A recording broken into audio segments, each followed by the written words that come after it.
निसर्ग हा देवाचा सर्वात सुंदर ग्रंथ आहे. फक्त शांततेने वाचायला शिका. जिथे निसर्ग असतो तिथे मन आपोआप शांत होते. निसर्गातल्या प्रत्येक गोष्टीत एक वेगळं संगीत असतं. ते ऐकण्यासाठी मन मोकळं ठेवा. निसर्गाचा आदर करा, कारण तोच आपला खरा गुरु आहे. फुलांचा सुगंध आणि वाऱ्याची झुळूक हेच आयुष्यातील खरे वैभव आहे. तर मैत्रिणींनो, तुम्हाला माझं निसर्गाबद्दलचे 4 ओळी कशा वाटल्या आहेत हे मला कमेंट्समध्ये नक्की सांगा मैत्रिणींनो, कमेंट करून. तर हे बघा, आज आम्ही झाडांसाठी वेळ काढलेला आहे. तर म्हटलं पाणी वगैरे देऊन घ्यावं झाडांना.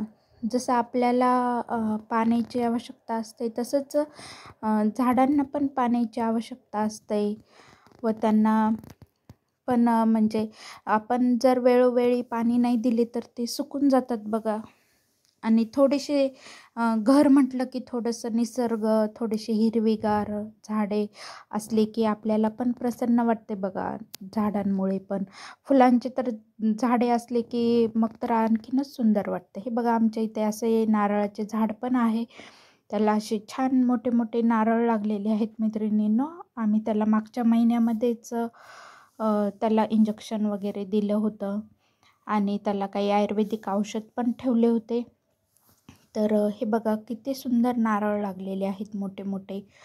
तर नारळाचं झाड दारासमोर असले की एक वेगळीच फिलिंग येते बघा. जसं की आपण कोकणामध्ये असल्यासारखे वाटते, हो की नाही. हे बघा, किती छान सूर्यप्रकाश पडलेला आहे त्याच्या पानांवरती. किती छान दिसत आहे झाड, हिरवं हिरवंगार. तर हे बघा, आमच्या हे गुलाबाच्या झाडाला पण किती सुंदर फुले लागलेले आहेत. ऑरेंज कलरचा गुलाब आहे तो. तर म्हटलं आज माझ्या मुलाचं एक औषध होतं ते पण म्हटलं त्या झाडांमध्ये टाकून घ्यावं. ही अशी चूल आहे आमच्या इथे मैत्रिणींनो, वरती टेरेसवरती. आम्ही त्याच्यावर कधी कधी स्वयंपाक वगैरे पण करत असतो. जेव्हा मुलांना आवडीने काही चुलीवरचं खायचं म्हटले त्या दिवशी मग आम्ही करत असतो. तर हे पहा मैत्रिणींनो, किती सुंदर हे गुलाब लागलेले आहेत ना. तर म्हटलं की माझ्या मुलाचं एक सिरप होतं, ते एक्सपायर पण झालं होतं. तर म्हटलं असं फेकून देण्यापेक्षा आता आपण अगोदर झाडांना पाणी टाकून घेऊयात आणि मग ते औषध आपण हे झाडांना थोडं थोडं टाकणार आहोत मैत्रिणींनो. कारण की आता हिवाळा पण सुरू झालेला आहे आणि हिवाळा सुरू झाला की फुलं पण कमी यायला सुरुवात होते बघा.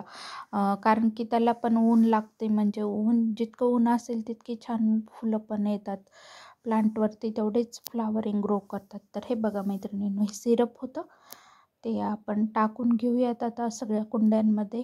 हे मोगऱ्याचं झाड आहे त्याच्या बाजूला, ते पण किती छान आहेत. तुम्ही जर माझ्या चॅनलला नवीन असताल मैत्रिणींनो तर लाईक आणि सबस्क्राईब जरूर करा मैत्रिणींनो. श्री स्वामी समर्थ.